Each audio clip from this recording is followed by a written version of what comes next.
Здравствуйте! В эфире информационная программа «Настоящее время. Азия» с главными событиями дня. В пражской студии я, Динара Аргин. Сегодня в программе.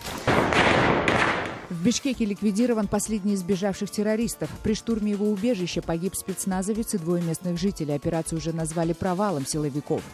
Там процветала банальная коррупция. Российские бомбежки сирийских городов и новые жертвы среди гражданских. Тем временем в сирийской Латакии российские офицеры выдали военные тайны двум французским журналисткам. Допустим, то же самое с этим возьмите и, собственно говоря, там генералы, которые руководили, та же самая 8-я армия, они, грубо говоря, сюда и отправили. Они здесь и занимаются боевыми действиями и все подобное. Личный рейтинг Путина взлетел до 90%. Это абсолютный максимум народной любви к своему лидеру. За что? Что он у нас есть? Загадочный народ центральноазиатский люли. Их считают цыганами, но никто не может сказать, кто они на самом деле. Женщины приносят домой хлеб, еду, или металл. Его можно сдать за хорошие деньги.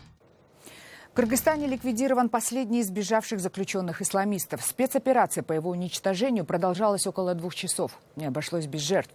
Погиб сотрудник спецназа и 2 мирных жителей. Всего же погоня за опасными беглецами продолжалась почти 10 дней. Во время этих событий погибли 3 сотрудника тюрьмы, 1 боец спецназа и 2 мирных жителя.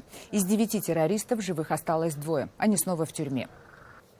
Наш корреспондент Жибек Бегалиева все эти дни, находясь рядом со спецназом и полицией, следила за драматическим развитием этих событий.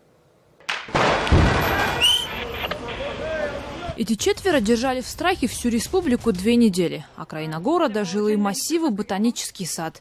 Поисковые операции в столице шли постоянно. Последнего из сбежавших заключенных, Алтынбека Итибаева, обвиненного в организации теракта, ликвидировали накануне. К сожалению, без жертв на этот раз не обошлось. Бывший военный Алтынбек Итибаев отстреливался из окна многоквартирного дома почти 4 часа. В результате штурма погибли 2 местных жителей и боец СОБРа. Женщину и мужчину, в которых попали случайные пули, еще не похоронили. С сотрудником МВД товарищи попрощались уже на утро. Ответственность за провал операции министр МВД готов взять на себя. Было бы меньше жертв, если операцию проводил бы специализирующийся на этом спецназ ГКНБ.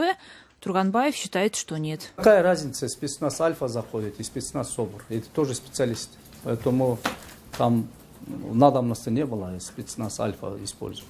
А еще министр МВД сегодня снова заявил, в стране давно пора вводить смертную казнь. Тем временем разные эксперты уже бьют тревогу. Его подчиненные и без того ввели смертную казнь де-факто. При задержании из 4 беглецов живым взят лишь 1. Из 5 пойманных той же ночью и этапированных назад в СИЗО, один за другим умерли сразу 3. Все, которых находились в добром здравии, буквально за день до этого, и мы видели их на видео, как они бежали, а потом были задержаны нарядом ГАИ. Естественно, эти 3 смерти должны быть исследованы. Во время побега из СИЗО заключенные избили до смерти 4 сотрудников тюрьмы. Убийства милиционеров были на их счету и прежде. 7 из них были приговорены к пожизненному сроку. Терроризм, убийство с особой жестокостью. По мнению криминалистов, у милиционеров было много причин свести с ними счеты. Другие считают, что объяснить все можно гораздо проще. Задержание проводят милиционеры.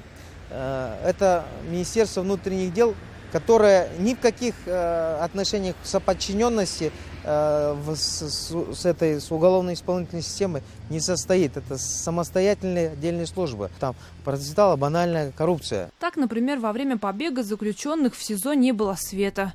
Видеокамеры не работали 2 недели. Уголовные дела заключенных тоже вызывают много вопросов. Например, каким образом один из преступников, приговоренных к пожизненному сроку, получил амнистию. Все это, по мнению наблюдателей, говорит о необходимости срочной реформы всей системы. Жибек Бегалиева, Азат Антымаков. Настоящее время. Бишкек, Кыргызстан. Мир продолжает обсуждать бомбовые удары, которые ежедневно наносит российская авиация по городам Сирии. Подтверждение этим ударам и многочисленным жертвам среди гражданского населения СМИ ищут в интернете, который сейчас наводнен самыми разными видео с места событий. Вы видите кадры, которые опубликованы агентством Рейтер со ссылкой на сирийские социальные сети. Точно сказать, в каком месте они были сняты и какой именно эпизод варварских бомбардировок на них запечатлен, достаточно сложно. Но эксперты сходятся во мнении, что то, что вы сейчас видите, это именно последствия российских бомбардировок. Между тем, представители группировки ВВС России в Сирии опровергают обвинения американских военных в применении кассетных боеприпасов. И уж совсем абсурдным на этом фоне являются ничем не подкрепленные фантазии этого полковника о якобы применении нашей авиации кассетных боеприпасов в районах, где могут быть гражданские люди. Складывается впечатление, что американские коллеги до сих пор не могут определиться со своими целями в рамках объявленной ими войны с террористической группировкой ИГИЛ. Также Россия опровергает информацию французских журналистов о якобы разбомбленном госпитале в провинции Идлиб. Об этом официально заявляют представители российского МИДа. Речь идет о так называемых сообщениях средств массовой информации относительно якобы имевшем месте обстреле российскими ВКС госпиталя, полевого госпиталя в провинции Идлиб на северо-западе Сирии, в результате которых погибло, опять же, по данным вот этих вот средств массовой информации, 13 человек. Ну, это, конечно, знаете, на фоне изобретательности, не знаю, я не могу сказать, что это журналисты, кто это пишет, но изобретательность, конечно, восхищает. Тем временем французским журналистам телеканала «Франция-24» впервые удалось снять российских военных на улицах сирийских городов. Съемка производилась скрытой камерой, и российские солдаты и офицеры были достаточно откровенны с двумя французскими журналистками российского происхождения. Военные даже поделились с ними информацией о том, что операциями сирийских и иранских войск командуют те же самые российские генералы, которые участвовали во вторжении в Грузию в 2008 году. Ребята, вы русские? Девочки, давайте только без фотографий. Слушай, а у вас как бы командировочные, вы на неделю, на месяц, на 2 или... Давайте не пропустим это. Ну, короче, мы от начала и до конца, скажем так. А сколько это все прописано? Мы точно не скажем, на сайте точно не знаем. Ну, по крайней мере, скоро все закончится. Знаете, там у них есть и танки, и техника, да? Это просто менталитет такой. Такой, как будто здесь, грубо говоря, там а-ля Чечня. Покупается и продается. То же самое с этим возьмите и, собственно говоря, там... генералы, которые руководили, та же самая 8-я армия, они, грубо говоря, сюда и отправили. Они здесь и занимаются боевыми действиями и все тому подобное. Далее в программе. Личный рейтинг Путина взлетел до 90%. Это абсолютный максимум народной любви к своему лидеру. За что? Что он у нас есть? Загадочный народ центральноазиатский люли. Их считают цыганами, но никто не может сказать, кто они на самом деле. Женщины приносят домой хлеб, еду, ну или металл. Его можно сдать за хорошие деньги. Во время недавнего визита президента Сирии Башара Асада в Москву, возможно, решался вопрос о его дальнейшей политической судьбе. Некоторые интернет-издания даже сообщили, что Асад перевез в столицу России свою семью, но пока этому нет никаких подтверждений. Между тем, российский президент Владимир Путин сразу же после визита сирийского коллеги заявил, что пытался убедить Асада в необходимости переговоров с сирийской оппозицией. Нужно отделить вот террористическую угрозу от внутриполитических проблем. И, безусловно, сирийское руководство должно наладить рабочий контакт с теми оппозиционными силами, которые готовы к диалогу. Насколько я понял из позавчерашней беседы с президентом Асадом, он к такому диалогу готов. Тем временем в Сочи Владимир Путин в очередной раз сел за руль российской «Лады». Президент решил лично проехать на новой модели и оценить ее качество. Примечательно, что для Путина подготовили в этот раз машину необычного ярко-салатового цвета. Путин опробировал ее на горных дорогах в окрестностях своей сочинской резиденции. На этой модели была даже автоматическая коробка передач. Автомобили российского производства не пользуются особой популярностью у покупателей, несмотря на свою дешевизну. Но Путин настойчиво пытается их рекламировать. Какой приговор машине? Ну, не приговор, какой же приговор в суде формулирует, а здесь мы слабо. Не-не-не, а что значит оправдательная? Она разве под судом? Отличная машина, очень хорошая. Приемистая, легкая в управлении. Очень хорошая, мне понравилось. Возможно, личные усилия Путина по рекламе отечественных автомобилей увенчаются успехом. Его личный рейтинг достиг абсолютного максимума и, по данным социологов, превысил 90%. Очередной всплеск народной любви к своему президенту произошел на фоне сирийской кампании российских ВВС, которая широко освещается на российском телевидении. Вот что говорят сегодня о Путине жители Москвы. За что вы любите Владимира Путина? Ну, он очень интересный стратег, как мне кажется, и хорошо все продумывает, все свои действия. Такой не горячий человек, который, ну, не вспышки вот эти вот делает, как сгоряча, а просто спокойно все. За все хорошее, что он делает для России, для нас, для граждан России. Я считаю, что это лучший президент, который есть только во всем мире. Я буду за него голосовать в следующий раз. За что люблю Путина? За то, что он принимает довольно-таки правильные решения и подходит к этому жестко. За что? Да. А того, что он сделал, мало? Я не люблю войну. Я не понимаю, за что сейчас воюют наши добровольцы и наши офицеры. Я считаю, что это единственный президент из наших, который поставил Россию с колен. Единственный, который действует, не отсыпается там и... Но это можно бесконечно продолжать. В принципе, я говорю, это единственный действующий президент, действующий, с которым можно голосовать. Давайте начнем с того, что с чего вы взяли, что я его люблю. За сильную Россию. Больше ни за что. За то, что он поднял Россию с колен. А я его не люблю. Вот, расскажите, за что вы его не любите. Да потому что он здесь все испортил. Я бы желала, чтобы он ушел. И тогда вы его будете любить? Нет, я просто порадуюсь за человека, который сделает хоть один правильный шаг. А мы не любим президента Путина. Сергей, ты любишь президента Путина? Кто это, да? Ну, мы знаем, кто это, но мы его... Почему вы решили, что мы его любим? А почему вы его не любите? За войну. За что? Да. Что он у нас есть? Украинцы стали меньше жертвовать деньги на армию и переселенцев. Об этом почти в один голос заявляют представители волонтерского движения, на которое на протяжении длительного времени ложилась вся тяжесть обеспечения украинской армии водой, продовольствием, медикаментами и даже вооружением. Причиной они называют падение доверия из-за разворовывания собранных средств. В волонтерской среде очередной скандал. На сей раз в воровстве народных средств обвиняют сестру милосердия, известного на весь Харьков волонтера Ярину Чаговец. Роль прокуратуры на себя примерили харьковские активисты. Они провели свое небольшое расследование и выявили, как они уверяют, факты хищения в общей сложности на несколько тысяч долларов. По словам активистов, с карты Ярины были оплачены учеба дочери, годовой абонемент в элитный фитнес-клуб, переводы родной сестре, покупка дисков для личного авто на сумму более $1000 и многое другое. Но дальше у нас есть вообще очень интересная такая сумма. Магазин женского белья «Одри» на сумму 5600. С волонтерской карты приобретено в магазинах «Воронин» одежда на 6490 гривен. Все платежи Ярина подтверждает. Говорит, покупки оплачивала со своей банковской карты, которая оформлена на ее имя.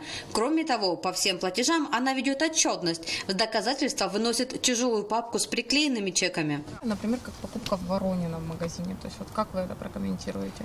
Эти костюмы и рубашки были куплены для ребят, которых мы хоронили. И было желание жены, сестры, матери купить хорошие вещи. И мы покупали там, куда они просили нас отвезти. По поводу магазина женского белья, не надо. Я могу показать просто, в чем я хожу.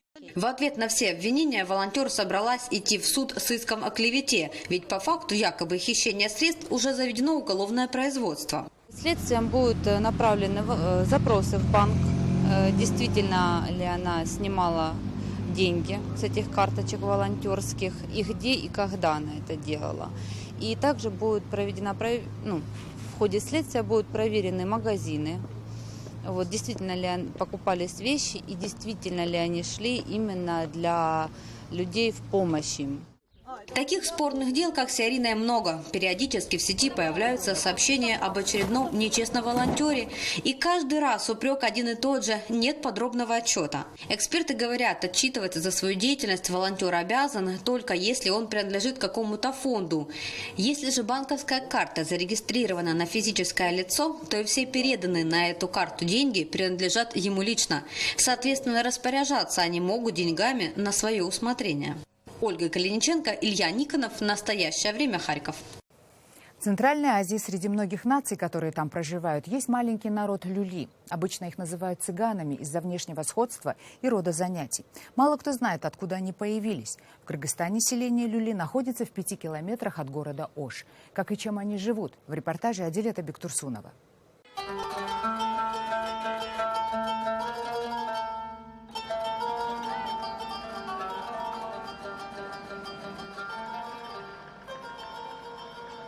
Начинается новый день, взрослые идут на работу, дети в школу. Начинается день и для Сабины, только она, в отличие от ровесников, идет не в школу, а на работу. Попрошайничать.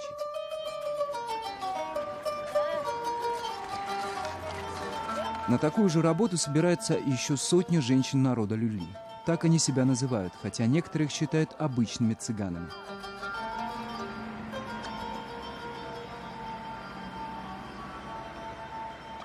Селение Люли, или как еще называют Люли-Махали, всего в 5 километрах от Оша, южной столицы Кыргызстана.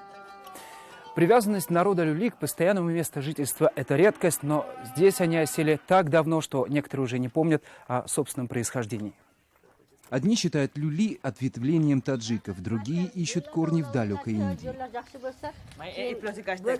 Мало кто знает, когда и откуда они пришли, но, говоря откровенно, мало кто их любит. Ведь на жизнь люли зарабатывают попрошайничеством, причем они учат этому своих детей с раннего детства.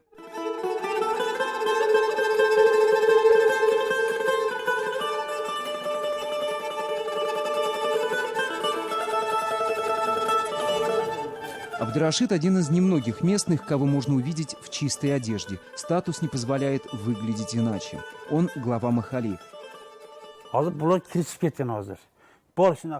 Большая часть населения живет за чертой бедности. Нет работы. Нельзя сказать, чтобы работы в кишлаке совсем нет. Каждую неделю жители разгружают грузовики. На этот раз пришел рис с цветным металлом из карасу. Железо у этого народа на вес золота.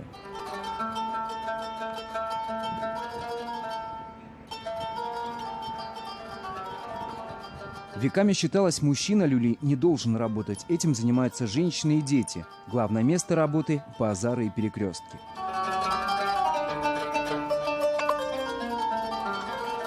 Людей с протянутой рукой стараются не замечать, но голод не тетка, и Сабина упорно несет вахту на дороге. Все, что удается собрать, хватает на скромный ужин.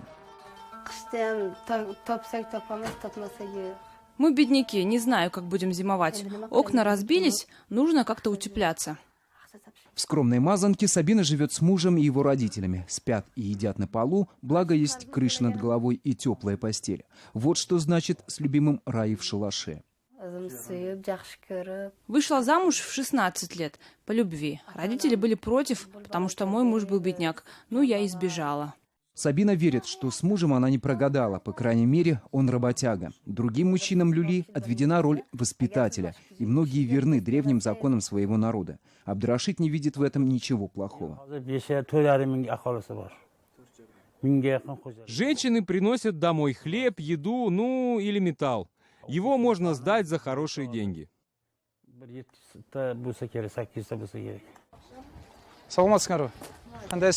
Люли – крайне замкнутая община. Чужакам трудно попасть в их круг, а значит понять правила жизни загадочного народа. Между собой центральноазиатские цыгане говорят на особом наречии. У люли существует еще ряд традиций и обрядов, свойственных только им. В школе люли этому не учат. Это единственная школа в Люли-Махаля. Эту школу недавно построили.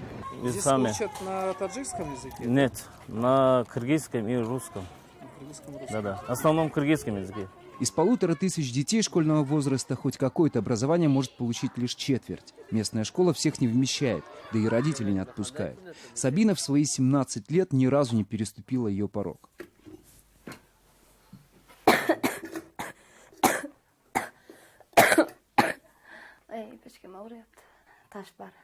Сейчас мне сложно представить свое будущее. С 12 лет болят почки. Говорят, камни есть. Лечить нету денег. Умру, значит, судьба такая.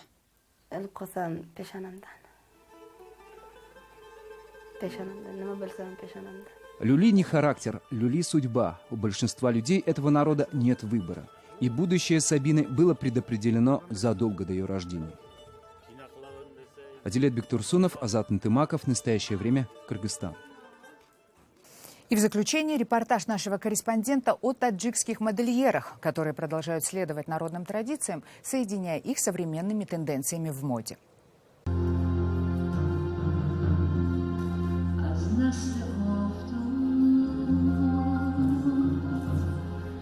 Всю историю таджикского народа с древних времен до наших дней можно изучить по одежде, говорит Мукарама, одна из ведущих модельеров Таджикистана. Она надеется передать свои знания молодежи и поэтому регулярно устраивает показы в различных вузах страны, как сегодня.